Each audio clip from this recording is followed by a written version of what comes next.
Hello, everyone. Welcome to Jed and Gary's wrestling podcast. This is going to be slightly different than our usual previews and reviews. It's our very first, just general discussion about a topic on our review for Dynamite this week. We got in a very nearly in-depth conversation about the women's division in AEW and in different companies as such. I tried to stop Gary, but he kept going and going and going, so I let him be and decided, you know what, we're going to talk about this on the weekend, which is exactly what we are doing. So the actual main question is what can save AEW's female women's division, but we will go into different things and we will be talking about the female wrestlers all in all and what can be different in AEW and what actually has gone really well.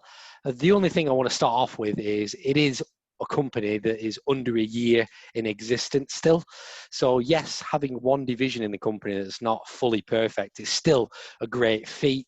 However, we want everything to be fantastic because we want this company to do brilliantly. So Gary, I'm going to ask you broadly, and we can discuss this as much as we want. What do you think that save AEW's female women's division? I think everyone knows what the main reason that the women's division isn't quite clicking as well as the tag team division or the men's title scene. And I think everyone knows that thing's affecting all of us in different ways or very similar ways depending on where you're from. I do think that it needs some progression to fix the global issue. And that problem will then dissipate. We will see more talented women. Not that the women that are being used aren't talented, because they are, but we are missing the Bea Priestleys. We're missing the Rihos, who at the very beginning were being pushed quite well and became quite interesting characters over a few months of build. And once that scenario, and again, fans can get back into the arenas, give instant feedback, show us what they want, because we're just two people talking about it on a podcast for everyone in YouTube's fine land to find out what can actually be done. I do think once we've got the full roster back, we may be able to sign a few more people, bring over a few more people from the likes of Japan and Mexico, and maybe just mix it up just a little bit, give them a little bit more time on TV, and there you go. Problem's not solved, but it's definitely on the right path. It is. It's been a bit of a roller coaster ride with AEW as such. I think all companies, the ongoing global weird situation that's happened over the last couple of months, definitely not helped the situation. And where AEW, it's really unusual because they've done the empty stadium, empty arena program extremely well. This little era that they've gone into, and all the divisions have gone much better. Well, I wouldn't say improved. I would say they've gone along as well as they could have done. And they did hit a little bit of a juicy pattern with the female division when it was developing forward and Shida situation in the last pay-per-view. And I generally thought they were going in a really good direction. But there's a few red flags that have appeared ever since their start, and a few red flags that have appeared very recently. Again, Gary, these might be different to what your thoughts are, but for me, one of the main ones for it is it's not individuals, because we will get on to people like Britt Baker and Nyla Rose. We will get on to them. But when you look at the main thing AEW wanted to advertise towards the fans, it was that type of style, that type of booking for the whole of divisions. Each individual division has its own, and it's got the rankings, and they do spirit it out every now and again on Dynamite. Most likely you'll see it on Dark, and if you do go on the website, you see that all over. You can literally click the tab rankings. But when you look deep into it, there's one major difference compared to the women's division and the tag and singles, and it's the fact that most of the women have a lot of 50-50 booking. So you've got like 7-4, 7 wins, 4 losses, as such. I'm actually just going to break it up now whilst I'm speaking about it. But the fact is, when you look at the TNT title with Cody, he's lost next to no matches. I know he's got the title and whatnot, but even before he had the title, he was losing next to none. The only one I can think off top of my head is MGS loss and Jericho's loss. You've got Lance Archer. Yes, a lot of them are squash matches, but you've got him that's piling through the divisions just with the one loss with Cody. You've got the 2 undefeated people, John Moxley and MGF. I think Moxley's got, I've got this loaded up now. So Moxley's got 14, MGF's got 8. If you move on to the tag team, you've got Hangman Page and Omega 11-0, FTR and 5-0. Even Dark Order's got 8-1, and then Jurassic Express, which is actually quite surprising this year, has got 5-2. And just one of the good things about the ranking system they have is they reset it every year. So 2020 could have been that refresh perfectly for him to get into it. So there's only one person in the females division that's not got more than, actually 2 people, very surprised there's one there, that's not got more than 1 loss. You've got Shida, she's got 15-1. She's got the title, and then everybody else is like either won a couple, which is 5 or 6, and lost. There's only one other person I can see on the top 5 rankings that's lost 1. Do you know who that is, Gary? Is that Nyla? No, she's lost 2. She's won 7. She's only become very recent. She appeared on Dark ages ago, but she's becoming very prominent now. She's Anna Jay? no, she's quite a scary character. Ah, okay. The Living Dead girl. I don't even want to say her name because her face is creeping me out. She's looking at me now. I've had to scroll up. I've had to bring Brother Lee's face onto it. But no, this is what I'm saying. I don't think it's one person's fault, because I saw a recent tweet from Cody I think it was yesterday or the day before, saying he wants to take feedback from all fans, and it's what you said as well before, Gary. If you get the fans in the stadiums, they can provide that on set feedback to people. But it's the fact that he's not taking blame, because I know that it was Kenny's bread and butter for the female division from the very beginning, but it's everybody's say in it as well. If you look at what Britt's doing, you can tell a lot of that is her own creativity, and a little bit to do with Nyla's creativity as well, but she's now bringing Vicky into the situation. But Cody's there to help. I know on Chris Jericho's podcast with Britt said a lot of the male wrestlers came to give her advice and whatnot, and everyone's chipping in here and there. I just generally think one of the main reasons it's not as strong is the booking. But again, like you said, Gary, a lot of the main wrestlers that you want to see there, i.e. one, Rio, another Priestley, is they would have just added that bit of, what do you call it, like? Depth and variation. That's the one. Depth. Yeah. Variation. That is an even better word. I'm going to take that one. Variation onto the whole situation. So it's a bit unusual. It's how you improve booking and what they want to do in the future. But you did mention it before, Gary, and it was time. And I've always said that you need to give them more time. But I've got a few questions in relation to, if you give them more time, could you see quality drop? Because I know that the women's division is not as good as other divisions out there, because I know that's one thing you want to speak about. Yeah, absolutely. It's a situation that I am very passionate about, in terms of making sure that women are represented in the correct way. And I think if you're going to give men that aren't used to being on TV time and 5 to 10 minute matches, right, you should give the same opportunity to the women that aren't used to being on TV. Yeah. Like this week we saw Big Swole against Reba, right? And I know that Reba's hardly like main event talent in terms of the women's division, but she's an interesting character, as we can both agree. And then you've got Big Swole, who at some point will become the AEW Women's Champion.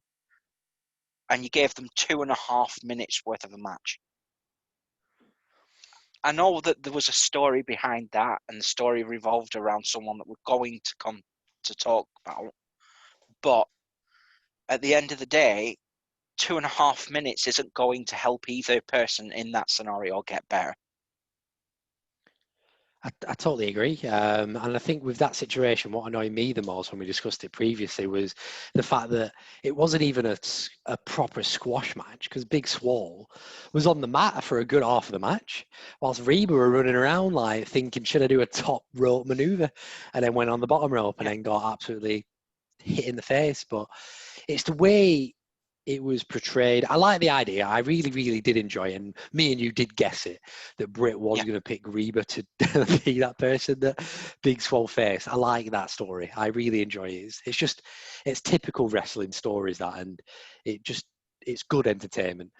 But the fact was, the match style and the way the match played out was what I didn't expect. I don't know if that's a disrespect to AEW or that's me just not getting where they're going, but down to that is AEW's presentation.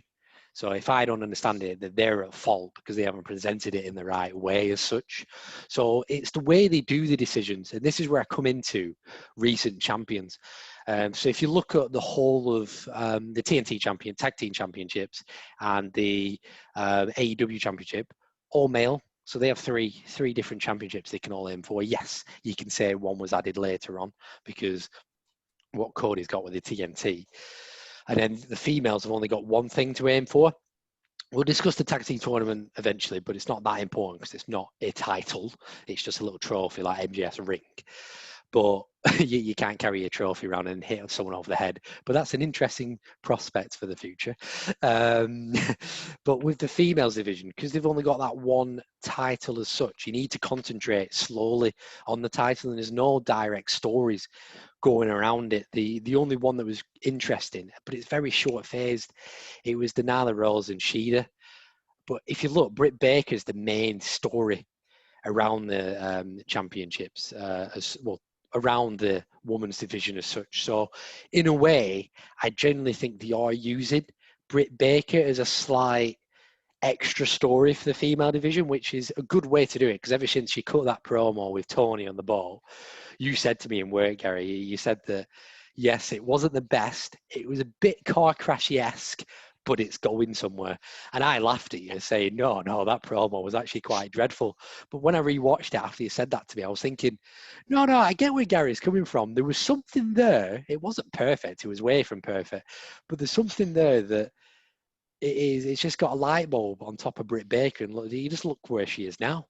So for me, the female division, it's not concentrated around the title. It's changed 3 times extremely quickly, which has annoyed me off. It's gone from Rio to Nyla to Shida.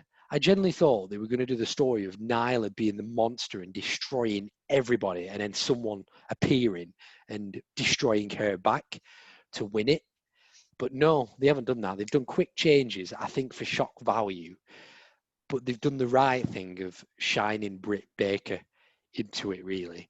And this is where, for me, my answer to the beginning question is she eventually, in time to come, needs to go on the biggest winning streak, and she needs to win it. If you want to give the title to people that work hard, because this is where I think she'd have got the championship from, because she worked hard whilst everything was happening in the world, you need to give it Britt. You really, really do. And she just needs to go on a winning streak, pass the wall and all out. Keep going with all the little vignettes and win it. Yeah, I couldn't agree more. I can't see past the future of that women's division being Britt Baker. A character from the moment that she cut that promo that you mentioned, that not the greatest promo in the world promo, was absolutely given a fresh lease of life. As a babyface, the character just didn't work. Yeah. But as soon as they switched her, it was like night and day. As soon as she became egotistical and thinking that she was above everyone because she's got a doctorate. She just became the best thing in AEW's women's division. And I've been a fan of Shida since I first saw her at, I think it was All In. I'm not guaranteeing that one, but I think it was. And yeah, like the whole division has revolved around her since that promo, including the Women's Championship. Yeah. Especially during Shida's run. And I am kind of disappointed by that because, as I said, I was a massive fan of Shida, but her run at the minute seems to have hit some sort of not a brick wall or anything, because I'm still enjoying seeing her win every week and perform every week and keep going onto TV and enjoying her title run. But eventually, I know where it's going to end up. Yeah. It's going to end up on a massive pay-per-view, Britt Baker taking the title, and the women's division sort of evolving, to take a phrase, into something that is better than what it is currently, because the focus will be on the champion. It is really, because this is where the time comes into it. They've concentrated hell of a lot of time now on Britt Baker, and she's got herself over so well. And you said before, Gary, she's one of the best things in the female division, but we could both agree she's probably one of the best things in AEW as well, just to top it off. And I think because they concentrated a lot of time on her and she's doing extremely well, they needed to do that with the title. I think it was a bit anticlimactic with Rio winning, because I get it. She won against the bigger character. I mean that actually in size. Like, it was the David and Goliath story that you always enjoy. And she won it. And then you didn't really see her that much on like the weekly. You see the tag team champions all the time. You see Cody all the time. Yeah, you don't see Moxley all the time. But when he does show up, 9 out of 10 times, he's trying to be an absolute fiery presence. I just look at that match with Darby earlier on in the week. Phenomenal. Just brilliant. And because you're showing that time for Britt and she's getting herself over, you need to do that with the title. I think they need to get past the character with the title and make it where the title becomes more important. I generally think the thing for me, the tournament's good, but they should have done a spin on it. I understand why they put it on YouTube, all that sort of stuff. We discussed that in one of our previews. The fact that, yes, the female division's quite small because of the situation. So the quality is not there as such at the moment. But they could have won a trophy. And then they could have just basically said, that's fine. You can have, each of you individually can have a title shot against like the champion. Do you know what I mean? And it'd be really interesting if they did that, because you could play in a story.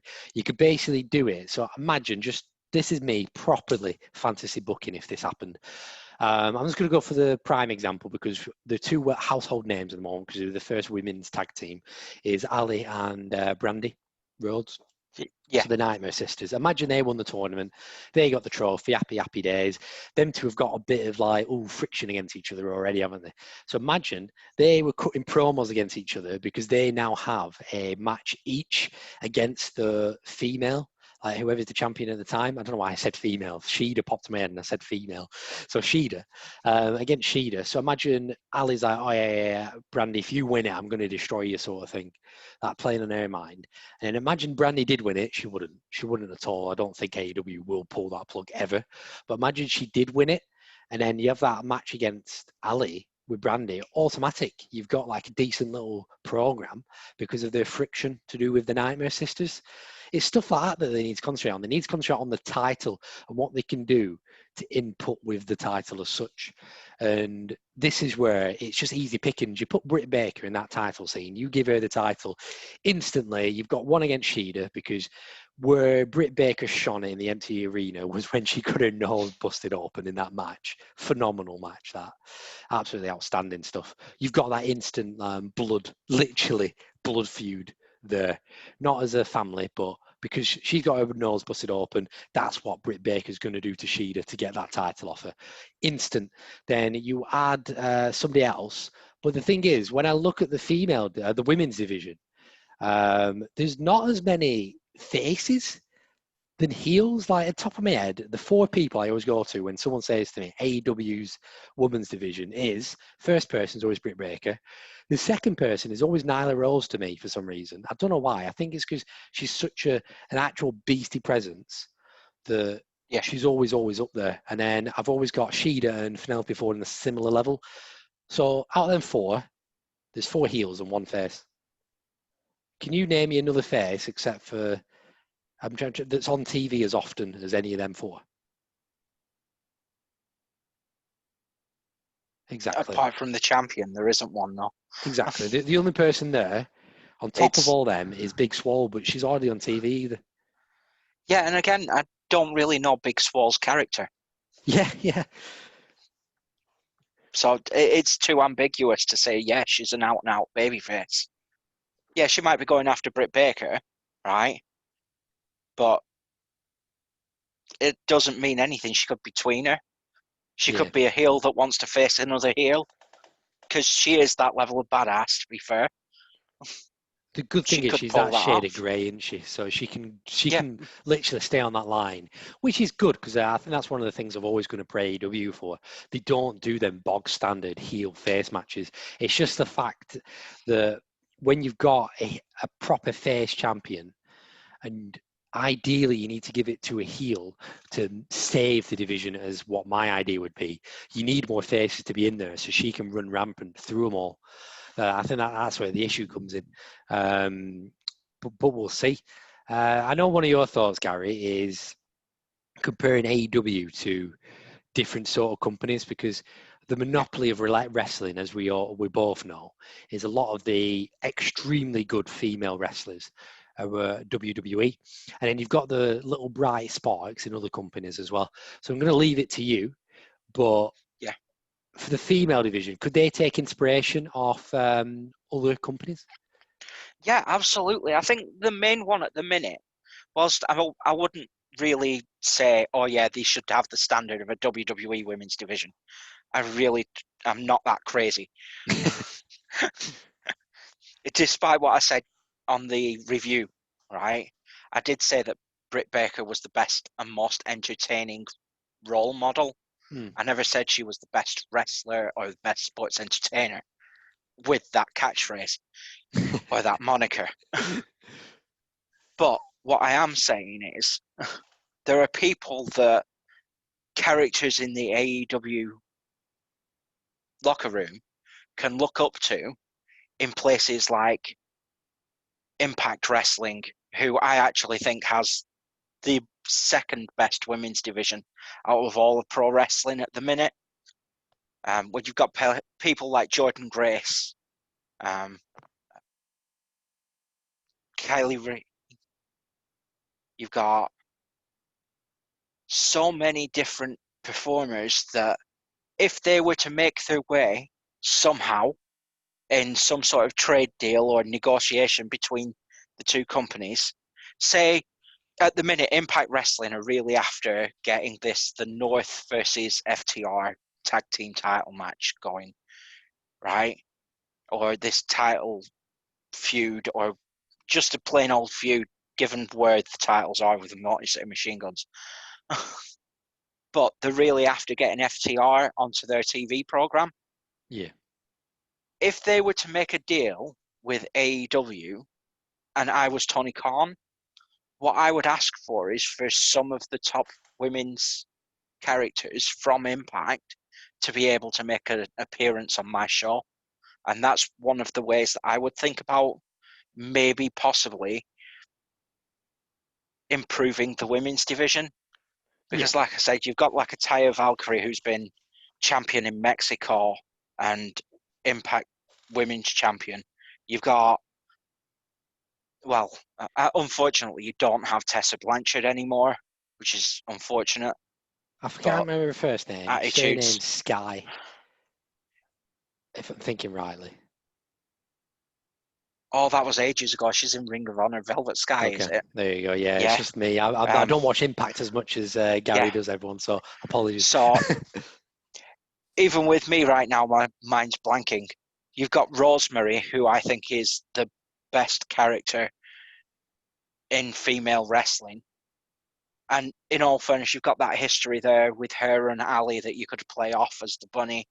Yeah. So, yeah, when it comes to potentially helping the women's division, this FTR to Impact tease that they had on Twitter this week may actually become a really good, positive business deal for both sides if it was ever allowed to happen.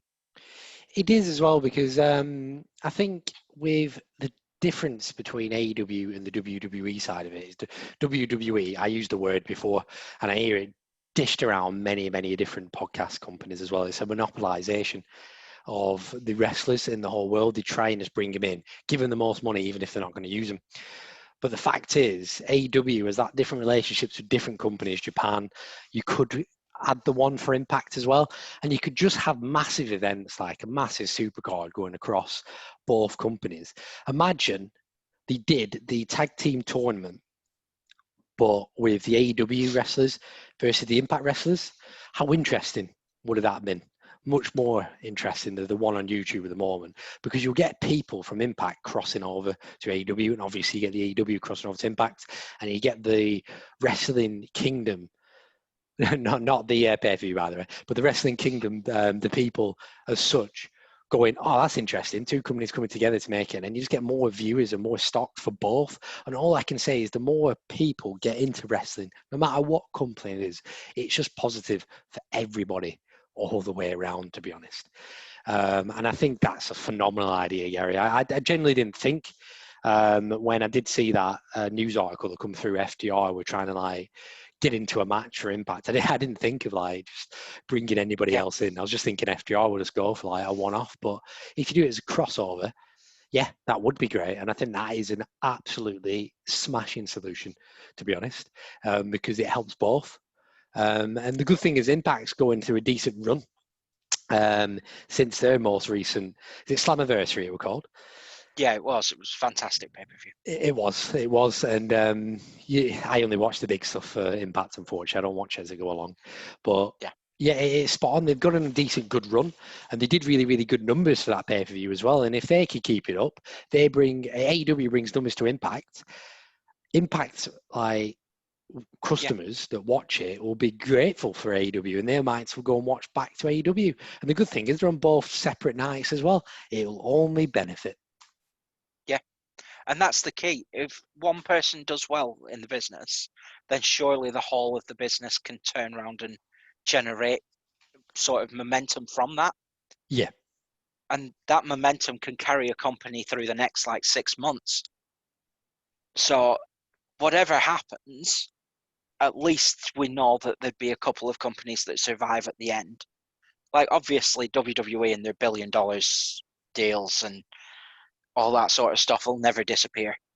At this point, it'd take a real tragedy for that company to fail. But we still know that AEW is still in its infancy, so there's possibilities of different TV execs coming in, having different opinions, or like AEW itself, the plug being pulled by Tony's father, or what have you. So at the minute, we're still establishing the company and the brand. And what we'd want to do is to build bridges with other brands. Yeah. And to me, it only benefits for the future. It does. It really does. And I love stuff like this crossover as whatnot. But I think with WWE, it's quite interesting. I wouldn't love to see them go under at all. And I think with the money they've got in the background, it'll be impossible for them to get it, especially getting a profit in the quarter one. But I've got different theories about that as such, because they haven't really done many house shows, etc., etc. They haven't travelled. But never mind that. That's a complete different conversation. But with WWE, I do want to see them become lesser and not the main company people go for when you say wrestling. So if I look into 2025, yes, it's many years off. You're looking at a good 5 years, and that's when the TNT contract will be after the up for renewal. You never know what could happen. But I would love to see AEW because this is the company and I love the most. This is why we're speaking about it all the time. Be the main one. And I would love to see companies like Impact and Japan become the secondary ones. So you look at AEW as being the top dog. Then you've got, imagine it as a pyramid scheme. I mean, sorry, I forgot to mention that. I was looking at my wall, drawing it, and I didn't say it out loud. So imagine it as a pyramid, AEW at the top, the gold star. Then you've got three little boxes underneath. You've got WWE, Impact, and Japan. And then you've got all the others underneath. So you've got like Mexico, other companies in Japan. You've got a few other mini companies in England. So I would actually put NXT UK in there, but even though it is WWE branded, I'll put it classed as it in there, and I'll put others just all around in this pyramid. Then you've got the indies underneath that just to hold it all up, because without the indies, none of this would go on because they would have no wrestlers whatsoever. And I think it'll be amazing just to see that. Obviously, I don't want anyone to lose money. I don't want people to lose their jobs, but I just don't want WWE to be the master of it anymore. And I think if AEW keep it up, have the viewership increase, contracts increase, absolutely amazing what they're doing increase, it could possibly happen where WWE turn around and go, wow, we're actually secondary now, and then Vince McMahon just sells it to somebody else, and that's it. That's the Vince McMahon era of WWE disappeared. You never know; they might change the name to WWD for Disney, but but it's just stuff like that. And for me, AEW, the only fault I can get, well, there's quite a lot of faults I can give them, but there's a hell of a lot more praise I can provide. And the women's division is far, far from perfect, but it's not dreadful. I can't say it's dreadful. They just need to improve it as such in places. Yeah. And I think the two that we've had, the two big ideas, there's tiny ideas they could do, would help. I think Britt Baker being title is a short-term gain. But I think that impacts the inter-promotional wrestling matches, Gary, that you mentioned. I think that is that could turn out to be an extremely positive long-term game. Yeah, I mean, like I said, any sort of work between companies shows a positive sort of background to the whole business. And I think it is something that WWE over the years have missed out on massively. Yeah. It is. So the last topic on this conversation I'll go for, Gary, is there was a question you asked me on Wednesday that I'm going to repeat, but in relation to just female wrestlers. But it's, when you look at different companies, it's long storytelling in AEW is perfect, but other companies have been around much, much longer. They can expand it.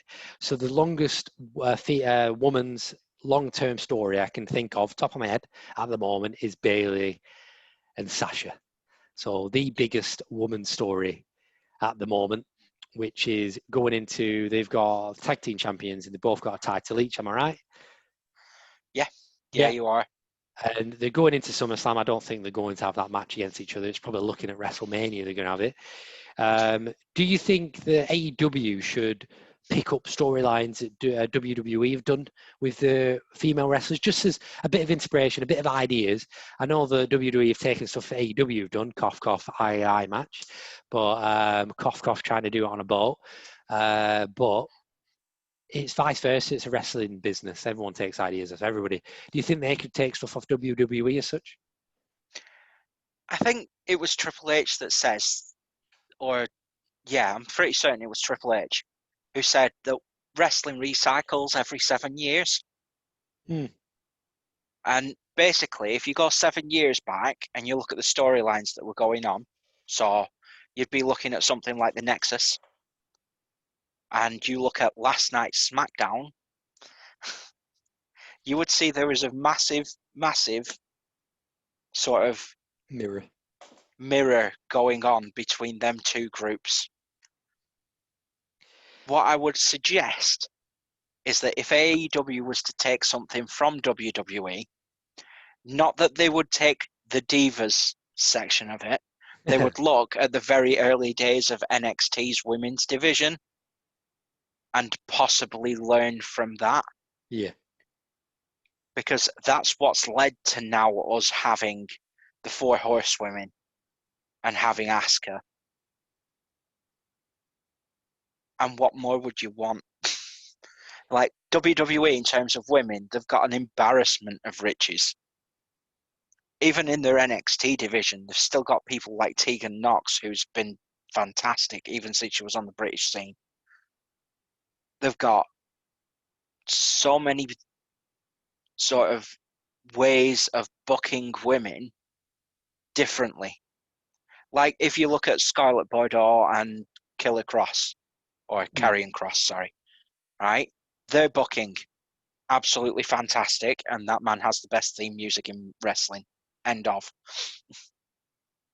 Then you cross over to AEW and you think, who is a man on that roster with a female valet? And you mentioned them a few times this week. Am I thinking Kip? Yes, you are. Kip and Penelope. I actually think there's a key there. I really do as well, and this is Yeah, why I I mentioned. think there is. I think there is massive potential for both of them characters as a team working thing with them both together. I just think it's a different way of presenting, and it actually works brilliantly. And I know that eventually Scarlett Bordeaux is going to get a chance in the NXT arena, and basically they will morph into a couple that wrestles just like Penelope and Kip. It is. It really, really is because I think with Kip, Kip Sabian and Penelope Ford, they're just absolute star. That was a swear word by anyone that didn't understand that reference.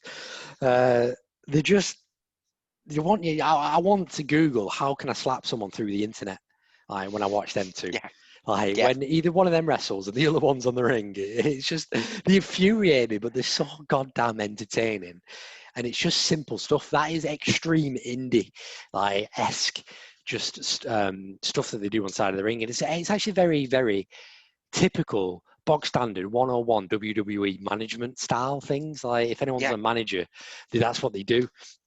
And that's why I really enjoy Vicky Guerrero being back as well, because it's just that 101. She might not do exactly what she did in WWE anyway. But yes, I think Kip Sabian having the TNT Championship with Penelope Ford having the Women's Championship at the same time, it'll be a really, really interesting way to go. I don't want to see them ever do a breakup story with them all. But I really do see the AEW's first wrestling wedding going down that route as well. And then for some reason, I've got an image of Brian Cage splitting it up. I don't know why, but yeah, it just there is some sort of light bulb there now, Gary. When you've just said it to me, and yeah, you just need to book it well. And I think they're just not using them as again. It's that time they're using. They're just not using them as such. yeah, They're both extremely talented. I know Flannery before has not been as wrestler as much as the other females in the division anyway, but she's got there. She's got some hell of a good moves, and that back stretch she does to dodge people's moves into that little crab thing she does, it just looks spectacular. I think it was Shida that did like a top rope move in their championship match, and she like ducked out of the way, and I went, oh. That's quite interesting. That's an inventive way to dodge a move. And then when she does them cheerleader moves, she does to do that spot into the corner. It's just very, very talented stuff. She just needs to get her kinks out of the way, and that will only go with practice. And it's practice is showing yeah, on dark for her. And I think she's going to be one of the stars in the division in the future as well. It's just again for her, it's time. But this is where Kip comes into it. Give him time as well. Give them time together, and them two will be a good little draw in the yeah, future. yeah. Because they don't have the development sort of property like WWE do, Yeah. or even Impact, who I believe have Ohio Valley Wrestling at the minute.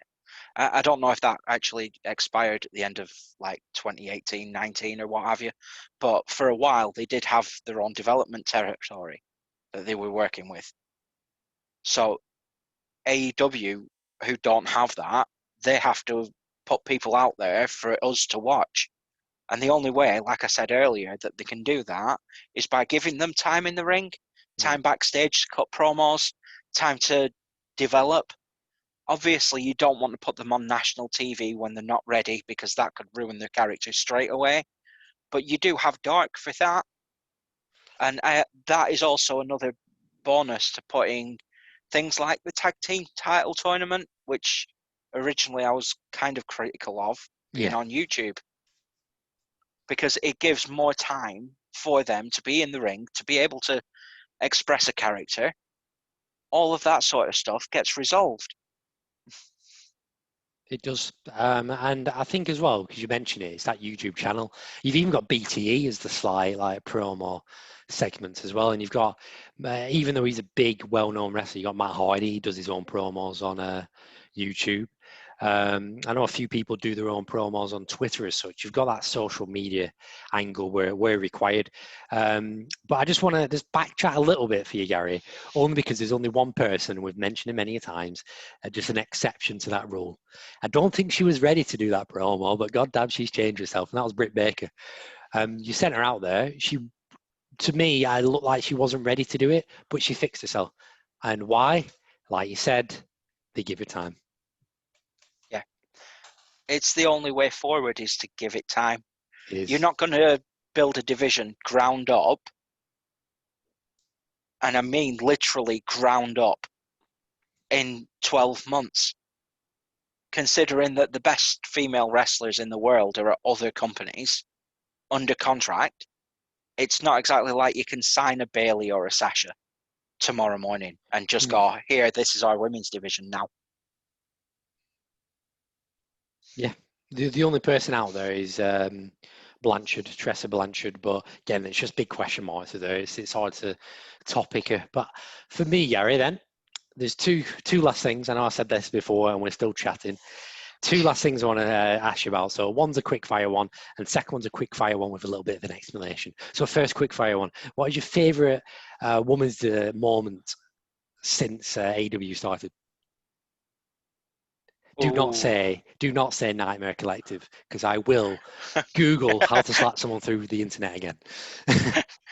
So there was this group, right, at the very beginning of AEW called the Nightmare Collective.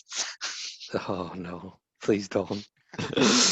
Right? And I've just always been fascinated by it, and then it disappeared. No, seriously though, seriously. I would have to say, for me, personally, it was Shida's title win. Okay. Because, again, it's that whole David versus Goliath thing. I know that you're not as big a fan of it. Yeah. Because Nyla should have went on this massive, long run. And I agree. But if anything, it's just a case of timing being wrong. It wasn't the fact that it went to Shida, right? And to me, Shida was the shining light, and we've discussed this many times in work and outside of work, that I thought was the standout from the 6-woman tag that we saw on the first pay-per-view, right the way through to when she won the title. I actually thought she'd worked really hard and deserved it. So seeing that actually pay off was a moment where I actually felt like my time that I'd invested was worth it. Yeah. And that's where I believe it was given as a reward. And I wouldn't say it wasn't a deserved reward, because hell, she worked extremely hard throughout them weeks. She did extremely well. And the match itself was absolute banger. And this is where mine comes into it. Mine was a match. And it was when Nyla beat Rio for the title, because that was a phenomenal match. So the last time I had to my recollection that we saw Rio as well, which is quite disappointing, but again, situations different. But that match, it was just a very, very well hard match. And it was the move when Rio was dangled on the top of the rope in the middle, and Nyla pulls herself up to the top rope, like jumps on it, and just goes down crashing with a knee, and Rio just bounces off. But this is where me and you are different, Gary. You love the David and Goliath story where David wins, and I love the David and Goliath story where Goliath just destroys him. This is why I love Lance Archer. I wouldn't say that all the time. Because whenever it comes to something like Lance Archer pelting someone through a roof, I'm all for that. right? So it's not always that way. I like the story being told and the payoff to the story depending on the characters that are involved. I Yes. think that Nyla is one of them people that can take loss after loss and still have this aura just because of who they are.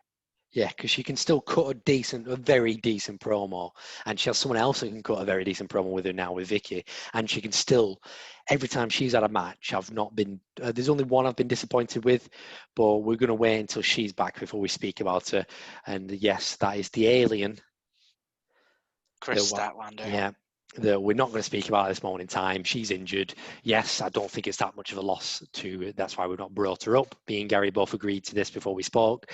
However, different sort of situation. We just want to see the women's division become better. So, last question for you then, Gary. Name any female wrestler you want to come into this company. Who is it and why? I wish their attitude was better, but I would have actually chose Tessa Blanchard. Real, exact same choice for me. I just want her to have like a fresh, like a bit of a reset. I want her dad to do a Spears promo on her. So you know, put it on Spears because he wore his his face on them shorts for that match against Dustin Rhodes. I want him to cut a promo on her when she comes in, and then she's like all badass and like refreshed and stuff. But I do agree. I think she'll be a brilliant addition because she's a star in her own right. She can outshine anybody instantly without wrestling. She can just show up and boom, everyone will be talking about her in the wrong and right way. And she would improve the division in a different sort of way. But if I didn't want to pick her, me personally, there's many a different crop from a WWE. It was Leo Shirai for me. If you bring her over to AEW, Jesus, it would just be pop, pop, pop, near enough every time. I think it'd be phenomenal. And yes, in a sort of sadistic sort of way, it weakens NXT, which I don't want, but it's me. For me, it's everything needs to shine AEW on Wednesdays, even though I do like NXT as well. Yeah, I mean, picking Tessa isn't the only person that I would choose. I mean, there are several other names, one of which I did mention earlier in Taya Valkyrie. Oh, yeah. Because I just think she's a machine. She's ridiculous. And she doesn't get the credit that she deserves because she's not as well known in the States as she should be because she's been on Impact. Yeah. So if she could get some eyes onto her as a character, it'd be fantastic. Rosemary, again, it all comes back to this talent sharing idea that I brought up earlier. If I was to pick one from WWE, though, it'd be Sasha. Oh, yeah. Oh, you did mention that on Monday, on Wednesday, didn't you? When we did our podcast last time. Yeah. Absolutely. And to be honest, there's no need to explain that one because it's just she's the star of the thing. It's an absolute given. It's a no-brainer, so to speak. It's just, she's a star, and WWE have done nothing but hold her back until now. It is, and the funny thing is, if she ever did show up in AEW, the first person I would have a promo against her is Chris Jericho.